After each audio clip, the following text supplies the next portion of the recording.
톨만의 잠재학습 이 자체가 시험에 출제가 된 겁니다. 요것만. 자, 이것은 인지 학습과 연관성이 있다. 이렇게 말씀드렸죠. 자, 여기에서 강화라는 단어가 나옵니다. 강화라고 하는 것은 학습한 것, 학습하는 것을 수행하도록 하는데 도움을 주는 겁니다. 자, 여기 학습한 것이 무엇입니까? 네, 잠재된 학습입니다.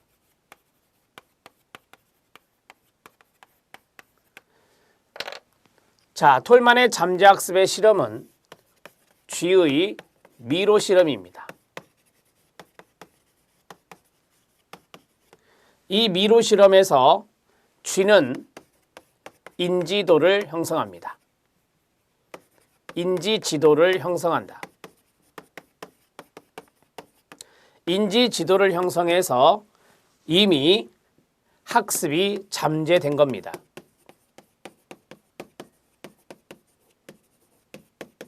자, 학습이 잠재되었다.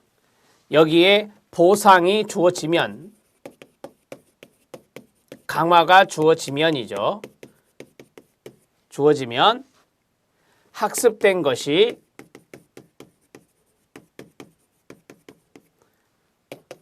수행된다라고 하는 논리입니다.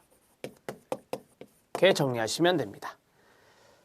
자, 톨만의 잠재학습은 인지학습에 해당되는 것인데 이 스키너가 이야기한 강화와 벌에서 이 톨만은 강화를 학습에 있어서 필수적인 것으로 보지 않았습니다. 잠재학습이라고 하는 것은 여기에 동그라미 1, 여기에 동그라미 2, 강화라고 하는 것은 학습의 필수 요소는 아니다. 이렇게 톨만은 이야기를 했죠.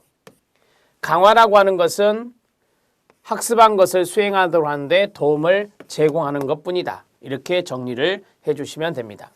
이제까지 했던 내용의 핵심이 이겁니다. 자, 이제 톨만의 목적적 행동주의 들어갑니다. 목적적 행동주의에 각주가 붙었습니다. 목적적 행동주의는 행동을 목적과 결부시켜 끊어요 이해해야 된다는 행동주의 이론입니다. 행동과 목적에 동그라미 쳐주시기 바랍니다.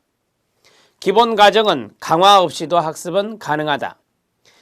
행동과정연구 SR연합, SS연합에 의한 조건반사로 분해하여 연구가 이루어졌습니다. SR은 자극과 반응이고 SS는 자극과 자극이죠. 우리가 고전적 조건하에서 자극과 자극의 앞에 자극은 무엇이었습니까? 조건 자극, 뒤에 자극은 무조건 자극이었습니다. 그게 바로 조건 반사였습니다. 조건 반사에서 나타나는 것이죠. 고전적 조건화입니다. 학습의 결과가 반드시 외적 행동으로 나타나는 것은 아닙니다. 학습에서 학습자의 욕구와 습관의 정도, 유인가 등과 같은 중재 변인을 고려했습니다. 행동에는 목적이 있다는 것이죠. 자, 목적과 행동을 결부시켜서 이해하는 것이 목적적 행동주의라고 말씀드렸잖아요. 일련의 반응들만을 습득하는 것이 아니라 체계적인 정보도 습득이 가능하다. 이런 것들을 기본 가정이라 합니다. 아직까지 톨만의 목적적 행동주의는 우리 필기시험에서 출제된 바가 없습니다. 자, 행동에는 목적이 있다. 그리고 그 행동과 목적을 결부시키는 이 행동주의 이론이 뭐다? 목적적 행동주의다. 이렇게 정리하시면 됩니다. 유기체는 목적 달성을 위해 새로운 환경으로부터 오는 자극, 즉 신호와 이전에 접한 것이 있어서 자기에게 의미를 지니게 된 의미체가 있는데 그것을 연결하여 문제 해결 줄 것을 기대되는 가설을 세웁니다. 가설을 적용해서 문제를 해결하는 과정에서 시행착오를 겪게 됩니다. 시행착오의 동그라미. 자, 그리고 그 결과 인지지도를 구성하는데 이러한 인지지도 구성이 바로 학습 요소가 되겠습니다. 인지지도에 동그라미 치면 됩니다. 자, 우리는 어떠한 것을 해결하는 과정에서 부단한 시행착오를 겪습니다. 이 시행착오를 겪으면서 하나의 커그니티브 맵이라고 하는 인지 지도를 형성해서 다시는 그런 실수를 하지 않으려고 노력하죠. 이러한 것들이 바로 인지지도의 구성인데, 인지지도를 구성하는 데 도움이 되는데, 그것을 구성함으로써 우리는 그 문제를 해결한다. 즉 목표에 도달할 수 있게 되는 것입니다. 그게 바로 톨만의 목적적 행동주의라고 이야기합니다. 자, 그러면 우리 여기에서 목적적 행동주의는 간단하게 보겠습니다. 목적적 행동주의 톨만입니다. 자, 목적이라는 것과 행동이라는 것이 있습니다.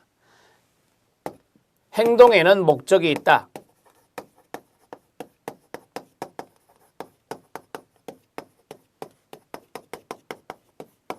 자, 행동에는 목적이 있다라고 말씀드렸는데, 자, 그러면 여기 있는 이 목적은 바로 문제 해결이 되겠죠.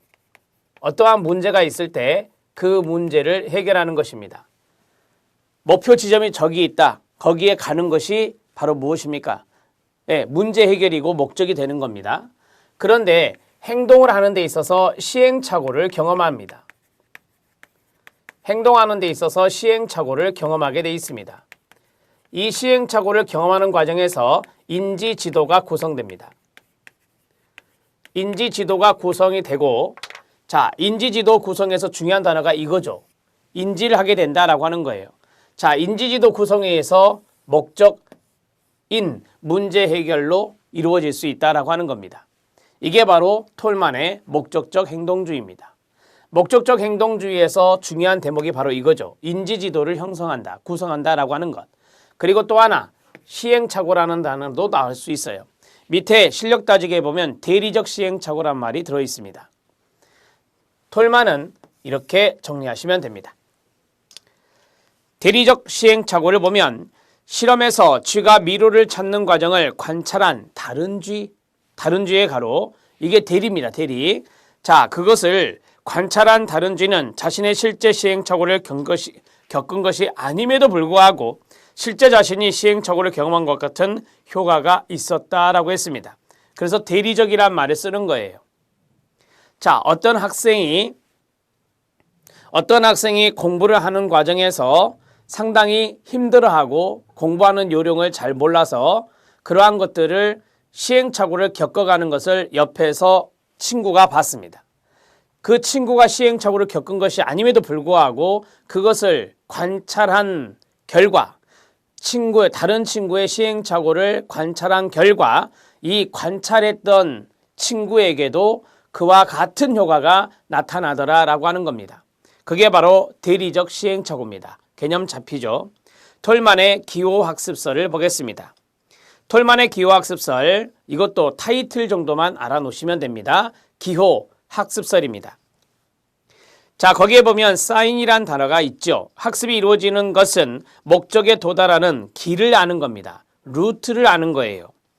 자, 기호 형태는 사인 게슈탈트라고 되어 있습니다. 개인에게 의미가 있는 목적적 대상과 그것에 이르는 수단이 될 수 있는 대상 사이에 의미 있는 수단 목표 관계를 통해서 성립하는 종합적 인지 구조를 기호 형태라고 말합니다. 자, 거기에 보면 목적적 대상이란 말이 있습니다. 목적의 동그라미요. 그 다음에 수단이 될 수 있는 대상이 있습니다. 수단의 동그라미요. 자, 우리가 목적에 이르는 것이 바로 수단이거든요. 수단에 의해서 이루어지는데 이 수단을 우리는 사인이라 하고 기호라 하고 그 다음에 목적을 뭐라냐 게슈탈트라고 하는 겁니다. 따라서 이 두 가지의 관계, 이것을 기호 형태라고 말합니다. 기호 형태 기대입니다. 학습은 문제 해결이나 목표 도달에 이르는 기호를 학습하는 데 있고 끊어요. 자, 기호 형태에 대한 기대의 성립과 의미를 인지 예측하는 데 있어서 인지 지도를 신경 조직에 형성하는 것입니다. 인지 지도에 동그라미 치기 바랍니다. 자, 우리가 기호 형태라고 하는 것은 앞에서 말씀드린 대로 수단과 목적이에요. 자, 수단과 목적에 대해서 어떠한 기대가 성립된다. 그래서 기대란 말이 마지막에 붙었는데 기대의 성립과 의미를 우리가 인지하고 예측하는데 바로 인지지도가 그때 형성이 된다라고 하는 겁니다. 우리는 미로를 많이 가봅니다. 관광지에도 미로가 많이 있잖아요. 미로가 있는 것을 찾아가 보면 몇 번의 시행착오를 겪어서 도달하는 경우가 있습니다. 한 번에 도달하는 경우는 거의 드물죠. 자, 그런데 우리가 갈 때, 그 목표에 도달하러 갈 때 어떤 수단들을 동원하는데, 자, 내가 한번 이쪽 길로 갔더니 뭐가 놓여 있었다. 이게 일종의 사인입니다. 기호예요.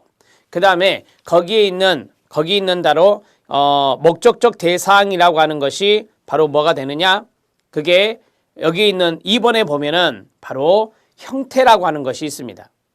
그러니까 문제 해결이나 목표의 도달에 이르는 기호를 학습하는 데 있고, 자, 이 기호 형태에 대한 기대나 성립이라고 그랬잖아요. 그러면 기호, 그 다음에 형태라고 우리가 게슈탈트라고 하는 거니까 형태가 바로 어떻게 보면은 이것이 목적이 되거든요. 그러면 어떠한 사인을 통해서 우리가 형태라고 하는 목적에 도달하는데 기대감을 가져요. 기대감을 갖는데 그 과정 속에서 우리는 인지지도가 형성된다라고 하는 겁니다. 3번 잠재학습입니다. 직접 촉구나 과정, 미로를 통과하며 먹이를 주는 과정 없이도 학습이 가능하다. 앞에서 했던 거.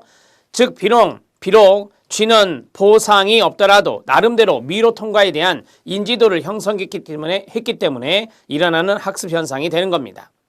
전체적 행동입니다. 행동을 분자적, 미시적이라고 하는데 단위로 보지 않고 전체적 단위의 과정으로 보며 그래서 게슈탈트란 말을 쓴 거예요. 자, 전체적 단위의 과정으로 보며 행동은 목표 지향적이며 전체 행동은 목표에 이르는 수단으로서 환경에 뒷받침을 한다라고 했습니다.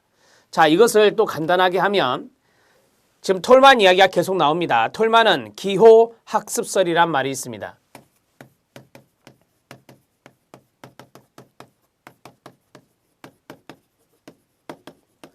자, 톨만의 기호 학습설을 그림으로 해보면 우리가 미로를 통해서 이렇게 가는데 여기가 바로 목적이다 이 말이에요. 목적이다. 그런데 여기에서 이쪽 길로도 가보고 이쪽 길로도 가보고 그래서 실패를 하겠죠. 따라서 여기 있는 이 세 가지를 간다면 예를 들어서 이게 수단이 된다 이 말이에요. 하나의 과정을 통해서 목적에 도달하는 거니까. 자, 우리는 이것을 수단이라고 하는 이것을 뭐라 하느냐? 기호라고 한다 이 말입니다. 자, 그 다음에 여기 목적이라고 하는 것을 뭐라 하느냐? 게슈탈트라고 하는 형태라고 한다 이 말입니다. 자, 그런데 우리가 이런 지점, 그 다음에 이런 지점, 그 다음에 이런 지점에서 하나의 인지 지도가 형성됩니다. 자, 이러한 과정 속에서 인지 지도가 형성됩니다. 인지 지도가 형성이 된다. 자, 인지 지도가 형성되는데 이러한 과정 속에서 기대감이 성립됩니다. 기대가 성립되는 것이 바로 과정 속에서 이루어지는 겁니다. 그러면 이거를 하나로 묶어 보면 자, 기호라고 하는 수단이 있습니다. 됐죠? 자, 그 다음에 두 번째 순서대로 해보면 이러한 과정 속에서 인지지도가 형성됩니다. 그 다음 기대가 성립되는데 그게 바로 인지지도 형성입니다. 그리고 게슈탈트라고 하는 형태, 목적에 도달하는 겁니다. 목표에 도달하는 거죠. 그래서 기호, 그 다음에 기대, 그 다음에 형태 이러한 도식화가 가능할 수 있습니다. 그게 바로 기호 학습설이다 이 말입니다. 기호에 의해서 인지 지도가 형성되고 그러한 잠재 학습이 이루어지고 제가 앞에서 그랬었죠. 인지 지도 형성 이것이 바로 잠재 학습이 이루어진 겁니다. 강화가 없이도. 그래서 어떠한 형태, 게슈탈트 거기 마지막 부분에 보면 전체적 행동이란 말 있잖아요. 이것이 게슈탈트란 말이에요. 게슈탈트 전체적 행동을 통해서 이루어질 수 있다. 자, 톨만의 내용을 이야기했습니다. 톨만의 내용에서 가장 중요한 것은 잠재학습입니다. 잠재학습을 잘 기억해 주시기 바랍니다. 자, 형태주의 학습이론의 공헌점입니다. 형태주의 학습의 공헌점을 다른 말로 인지적 학습 이론의 공헌점이라고도 합니다.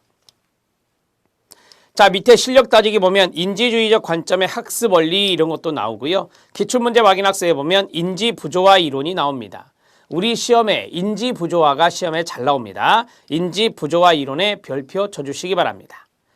자, 형태주의 학습 이론을 우리가 형태주의 하면은 이 게슈탈트가 생각나시죠? 그래서 형태주의 학습 이론이 바로 인지학습과 연관성이 있다. 이렇게 정리하시면 돼요. 형태주의 학습 이론이 인지주의 학습과 관련성이 있다. 이렇게 정리하시면 되겠습니다. SR 행동주의 소단위 접근법, 즉 원자론적 접근법을 비판한 점이다. 한마디로 말하죠. 행동주의 학습 이론을 비판했다는 겁니다. 그 다음에 2번, 지각과 학습은 모두 심리적 경험을 조직화하는 인지과정이 특징적임을 보여주었습니다. 중요한 게 뭐죠? 인지과정이라는 단어입니다. 박스, 행동주의 연구자들에게 생산적인 도전을 제시했습니다. 행동주의 연구자들은 자극과 반응의 관계, 행동과 결과의 관계를 연구했던 학자들이라면 인지는 도외시했어요. 인지는 거기에 포함시키지 않았거든요. 따라서 행동주의 학습자들에게 신선한 도전을 주게 했습니다. 그 다음에 형태주의 심리학이 통찰학습에 초점이 둔 것이기 때문에 강화를 다르게 개념화하게 되었습니다. 형태주의 심리학, 통찰학습, 퀼러의 통찰학습, 톨만의 잠재학습 이런 것들이 다 인지학습 이론에 들어가는 것이죠. 그래서 강화라고 하는 것들을 다르게 개념화했습니다. 발견이나 문제 해결에 따라오는 만족에 주목함으로써 형태주의 심리학은 그 다음 가로 이게 이제 4번과 연결되거든요. 외재적 강화에서 내재적 강화로 우리의 관심을 옮겨 놓았습니다. 외재적 강화를 강조했던 것이 바로 스키너의 행동주의 학습 이론이거든요. 하지만 이 인지주의 학습의 형태주의는요. 어떠한 발견에서 어떠한 문제 해결에서 만족감이 드는데 그 만족감이 바로 내재적인 강화다 이렇게 이야기하는 거예요. 그래서 외재적인 강화에서 내재적인 강화로 주목하게 되었다라고 하는 겁니다. 5번 내용은 여러분들이 충분히 이해할 수 있습니다. 여러분들이 교재를 통해서 이해로 정리하시기 바랍니다. 인지주의적 관점에 의한 학습 원리를 보겠습니다. 거기 7번에 별표 쳐주시기 바랍니다. 지각적 특성 밑줄 2번에 지각적 지식의 구조 밑줄입니다. 그 다음에 4번 이해를 통한 학습 밑줄 그 다음에 5번 인지적 피드백에 밑줄 쳐주시기 바랍니다. 작은 따옴표 쳐져 있는 거죠. 지각적 특성을 고려하여 학습자에게 문제를 제시하는 것이 중요한 학습 조건이 되므로 학습의 기본적인 특징이 학습자의 눈에 잘 띌 수 있도록 학습 문제의 형태를 재구조하여 제시해야 됩니다. 지각적인 특성을 통해서 학습자에게 눈에 잘 띌 수 있도록 문제의 형태를 재구조해줘라. 두 번째 지식의 구조는 교사나 교육 계획자에게 특히 중요한 관심이 되어야 합니다. 전체의 문제는 그 지식의 구조나 체계의 문제이기 때문에 복잡한 것이 어떻게 체계화되는가에 관한 이론을 떠나서는 처리할 수가 없습니다. 자, 지식의 구조라든지 체계의 문제라든지 이러한 것들이 문제입니다. 따라서 복잡한 것이 어떻게 체계화되어 있는가 그런 것들을 아는 것이 상당히 중요하다 이 말이에요. 인지적 관점에서는.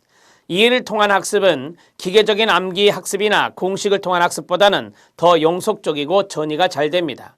쉽게 말씀드리죠. 외우는 것보다 이해하는 것이 훨씬 더 오래 갑니다. 그리고 학습 전이가 잘 이루어지고요. 자, 인지적 피드백은 정확한 지식을 확인해주고 틀린 학습을 교정해주는 겁니다. 교정의 동그라미.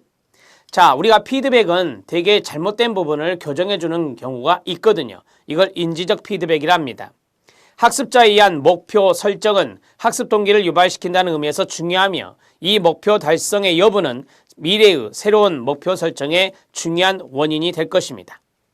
7번 논리적으로 정확한 해답을 이끌어주는 수렴적 사고뿐만 아니라 끊어주세요. 문제의 창의적인 해결이나 새롭고 가치 있는 결과를 창조해주는 확산적 사고가 육성되어야 합니다. 자, 논리적으로 정확한 답으로 몰아가는 것이 수렴적 사고고요. 그 다음에 거기 마지막 새롭고 가치 있는 거, 창의적인 거 이런 것들은 생각을 퍼뜨려야 되거든요. 그래서 확산적 사고라고 하는 것입니다. 그래서 수련적 사고뿐만 아니라 확산적 사고까지 정리를 해 주셔야 됩니다. 인지주의적 관점에서 학습의 원리였습니다. 여러분들이 충분히 이 박스 안에 있는 내용을 가지고 문제를 풀어낼 수도 있고 이해가 되실 겁니다.